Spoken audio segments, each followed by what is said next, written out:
What's going on, y'all? KM Best here, your favorite 69th ranked Marvel snapper, here to talk about your hot takes.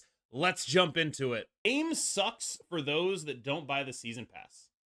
So, normally this is the kind of thing that I dunk on, but this is actually like a very weird one because in one sense, I think it is true, and in another sense, it's sort of implying something that isn't, which is all season pass cards are broken. And that's like sort of categorically not true, right?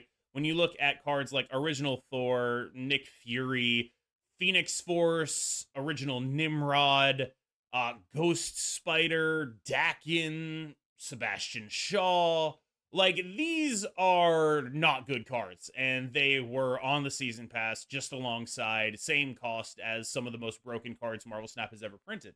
However, I do think there's something to be said for the idea that on average it does suck because season pass cards are A, very accessible, and B, like four of them have been like the best card in the game at various points, right? We have like Elsa, Loki, Zabu, Surfer, just off the top of my head.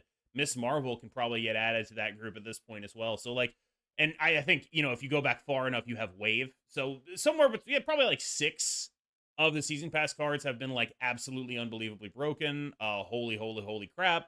And then there have been, everything else. Like it feels like there's a pretty solid balance of like cards that needed to get buffed off the season pass, cards that needed to get nerfed off the season pass, and then just mid Dakin Shaw type beat cards. And so I think that like the idea that the season pass is traditionally more broken than anything else, I think that's like sort of, when you look at the numbers, it's just not true. But missing out on one of those big swing insane cards is actually really bad, right? Like playing in Loki season without Loki, playing in Elsa season without Elsa, playing in Zabu season without Zabu, Surfer without Surfer, like all this stuff, it actually is really bad when you miss on one of the big ones. And I think that is because they have consistently aimed a little bit too high with those cards, and I hope that that does sort of come back to earth. I don't think the game sucks if you don't buy the season pass, but in those months, boy, it does. I will say that. Like in those months where they released something too strong, it's real bad. Like I think the interesting thing though is the incentives here are for people who don't buy the season pass, they want the season pass card to suck. And I think that that is a poor position to take because A, it's not going to happen, and B, it seems like you're sort of explicitly asking that new cards be bad so that your old cards can be good and you don't have to spend any money. Your mustache is cool, unironically.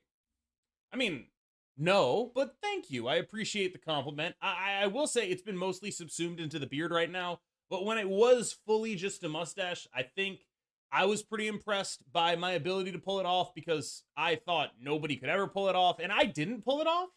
But the degree to which I did pull it off, I got like a D, I feel like, and I expected like a 0, and I guess I got to be happy with that. Energy cheat and intel are fundamental concepts that are proven to have a profound impact on games of this nature. Energy cheat is more significant on average, therefore Loki will remain broken and spoil the meta until fixed. I don't necessarily think this is wrong, but I think it's like oversimplifying two things and eliding maybe one more. So let's start with what it's eliding. The first is Loki right now is actually not that good. That can change. It's definitely contextual, but when we look at the numbers, or when I look at the numbers, I certainly don't see any Loki decks that are overperforming. I have played Loki for months, and I have been able to say previously, like, okay, I have a build and the numbers are wrong. Right now, I don't have a build that I can conclusively say is actually significantly better than the stuff everyone else is playing. I think it's like fine, like it's still strong when it does stuff, but losing the collector is a really big deal, and it's very hard to replace that. And I think that at this point, the card is in a what I would describe as balanced state, maybe even worse than balanced, honestly. It's not like a card that I'm seeing overrepresented at high elo either. It seems pretty okay, not that bad. So let's start there. Loki is probably fine as it is right now. I think I think they actually finally did it. I honestly think it's possible they did it like a nerf or two ago, but I think they definitely did it now. And I think he's like a mediocre to playable card. Like, you could play him still, and I don't think I'd be mad. I don't think that he's in the situation where every high elo player would just rather play him than anything else. And I think this is the major thing that the context matters in, because right now you have a Thanos deck that is as good against Loki, better against Loki than any other Thanos deck. And you have a Black Knight deck that is a deck that just doesn't, Loki is just not very good when you play it into that deck most of the time. And those are the two best decks in the game. So the Thanos deck weaponizes asymmetry in the context of being a Lockjaw deck, which Loki cannot copy and replicate because it doesn't get the stones and it doesn't have the big stuff in the deck, and being a blob deck where Loki blobs are like, 15 power and Thanos blobs are like 75. So there's this situation where Loki copying a Thanos deck will give you a finisher like Blob that is smaller than the Thanos finisher, breaking the symmetry there. And the Thanos deck can keep up because they're still just pumping stones into a Lockjaw, which is more efficient than you copying their stuff off of a Loki. So this Thanos deck is way better into Loki than previous Thanos decks have been because of those two major asymmetries. Now, moving on to Black Knight. Black Knight is very specifically very good against Thanos because it is finicky. It is a deck where it's like, oh, I got Lady Sif, Blade, the Infinite, nothing to revive it, guess I die, right? Like, that's the kind of work Loki would do in that matchup prior to the nerf, was mostly collector pumping, and now it's doing mostly very little because it's a bad body that's you don't really want to tie yourself to. If you have a Shang-Chi in hand, you got to think like, okay, are they going to play Kyera, or can I rely on this Shang-Chi? Do I get rid of this Shang-Chi with the Loki? It's a hard matchup to navigate, and I think the two best decks right now are very anti-Loki, and a lot of decks from previous metagames were built with the Loki matchup in mind. And so I feel like no matter how good Loki is, as long as we're taking decks from previous metagames, for at least a little bit, we're going to be like inoculated against Loki in that sense, because all these decks were built with the Loki matchup in mind, and they ended up being strong everywhere else and being carried out of that metagame after Loki got nerfed into a new one. So in a sense, I think all these decks are inoculated from Loki just a little bit. They've all already thought about it. It's built into those decks' DNA. Spider-Ham nerf was one of the worst balanced decisions SD has ever made. People think that 5 and 6 cost cards should be strong, but in reality, most players hate them. Blob, Alioth, TLT, Hela, Leech, Legion, Galactus, etc. It was a negative for the game. I actually agree with this entirely. Not necessarily for the exact reasons that were stated here, but since the Spider-Ham nerf, they have released several extremely powerful 6 cost cards that early decks have not had any real ways of dealing with. That said, I think Spider-Ham itself was a bad way of dealing with the issues of those 6 cost cards. I think it would be better if those 6 cost cards existed and were balanced than it would be if they existed and also randomly completely ate it whenever someone played a Spider-Ham. I think Spider-Ham, as it was originally constructed, was too powerful of a counter to those cards. And the fact is that, like, when you Spider-Ham stuff like a Doctor Doom, like, that just sucks. Like, it's just like, why would that be a thing that happens all the time? I get feeling like you want to counter to Blob and Annihilus and all that stuff, and I do think that there is some validity in that, but I think what Spider-Ham was perhaps way too good at that, especially as a 1/1 that could be bounced. I think if you were to put old Spider-Ham effect back in the game, it would have to be costed as the very powerful tech card effect that it was, and that would mean, I think, it would have to be like a 3/3. Very niche hot take.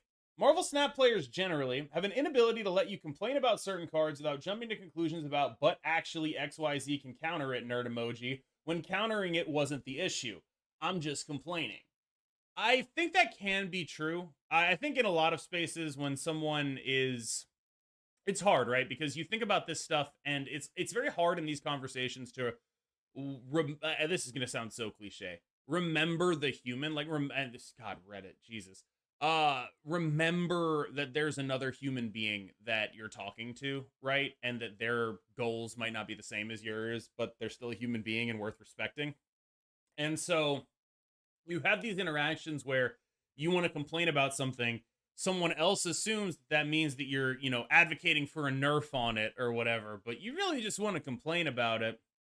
And that means that you have to add all these like caveats to your sentences where you're like, I'm not saying this needs a nerf, but then you do the complaint, right? And I think that like the funny thing about that is even that form has been taken over by people who are advocating for a nerf, where they're like, I'm not advocating for a nerf, I'm just saying. Like, it's very weird how much it's hard to tell what's good faith or bad faith discourse in Marvel Snap. And I guess that's just like the internet, right? It's when I talk about discourse, it's not like people talking to me in public, it's people talking on a Discord or a Twitter or whatever. And those are famously not places for, well-reasoned debates to take place. But, so maybe I'm just, old man yelling at cloud here. But I do feel like there's a nugget of something here that I wish I could put my finger on it, because it does feel like it's hard to talk about things in the game that gets balanced this much outside of the context of balance. And I think there is something there. They should completely remove Silver Conquest. I 100% agree with this. Now that ladder is actually a draw, Conquest needs to be shorter. I 100 million percent agree with this. Get rid of Silver Conquest. Just have it be the Proving Grounds, Gold Conquest, Infinite Conquest. Love it. Silver Conquest right now serves absolutely no purpose. It was something that made sense to me back when ladder was useless, and so they needed something to like time gate Conquest a little more. But right now, those time gates just serve people not wanting to play the game mode. It just seems like a slog. So yeah, absolutely. Get rid of Silver Conquest. I am 100% with it. Snap cards have been shockingly imbalanced since launch, and we have only had a couple months, 2, maybe 3, where there wasn't a definitive #1 deck or a card fueling that deck. This will never improve as long as they balance for future patches. I don't think that's true at all. I mean, like, in the sense that most card games are imbalanced, sure, but like the idea that there's like two things being conflated here. The first is there have only been a few months where we haven't had a #1 deck or a definitive #1 deck. And I don't think that's the same thing as a bunch of other things being unplayable. Or that that's necessarily undesirable. Most metagames, when you think about it, are going to have something at the top because that's how that works, right? Like, there's always gonna be something at the top because that's how the top works. And I think that talking about it like it's like a bad thing, where like, oh, the metagame exists and therefore, a good deck exists and therefore the metagame isn't fun, or conflating, metagame variety with a good metagame. I think that's just not true. And I also think that like recently we've had plenty of shifts in the metagame. Loki's remained at the top, but the other decks you can play around it have actually been pretty varied. And now I think they actually have dealt with Loki properly. But I think what I'm really trying to get at with this is that's not a heuristic to judge a metagame on, is whether there's a best deck, because there's always a best deck. Alioth apologists are dishonest and purposefully obtuse. Okay, so this is one of the things that I really wanted to get at in a previous answer that I don't think I like explicated on very well. Stop treating debates over a card game like they're debates over things that really matter, right? Like, stop being like, my opponents are intellectually dishonest and purposefully obtuse when you're talking about the balance of a purple fart cloud. They probably aren't. They might, like, for all I know, they're dumb or they're wrong or any of those things. But I don't think anyone is going through the motions of serious debate to the degree that they feel the need to be like purposefully obtuse. They probably just believe different things than you. I don't think they're being intellectually dishonest when they say they like this stuff. They're just sickos. You know what I mean? Like, I know people who I respect who love playing Galactus. That doesn't mean they're being intellectually dishonest in a debate about Galactus. They're being very intellectually honest. They just have a different idea of fun than I do. And I think people generally need to take a damn step back when talking about this stuff, because this is not a thing that anyone is getting paid for, except me. I'm getting paid for it. But like, these people are not getting paid to be intellectually dishonest. They just disagree with you on the internet. Ink splits are only popular because they're rare. They're objectively worse than default colors. Do you guys prefer black and white TV too? I mean, a lot of things are only popular because they're rare, or unpopular because they're common. When I first started playing the game, pixels were unobtainable. You could only get them from the from caches, right? They weren't in the shop, you couldn't buy them. You could only open them from caches on the collection track, and that made them rare. I remember being excited to open a Pixel Spectrum. Now, if someone opens a Pixel Spectrum, they'd be furious because there's hundreds of them. They're not cool, they're not rare, nothing, right? And correct, scarcity does influence our perception of what is cool. Exclusivity does influence our perception of what is cool. It's not the only thing that does, though. I will say that. I think a lot of people just like that they're different, right? It's not just, oh, they're rare. It's that they're so different from every other thing in the game, which is adding stuff on, right? Every other split adds stuff on. It's like, oh, you have a foil. Oh, you have a prism. Here's some glow. Here's some gold. Here's some sparkles. Here's some crackles. And ink simplifies things. And I think another thing that ink actually does very well is it lets you see backgrounds in a much better way. Like like the original Sentinel background is actually really cool, and you just don't see it at all in any other split.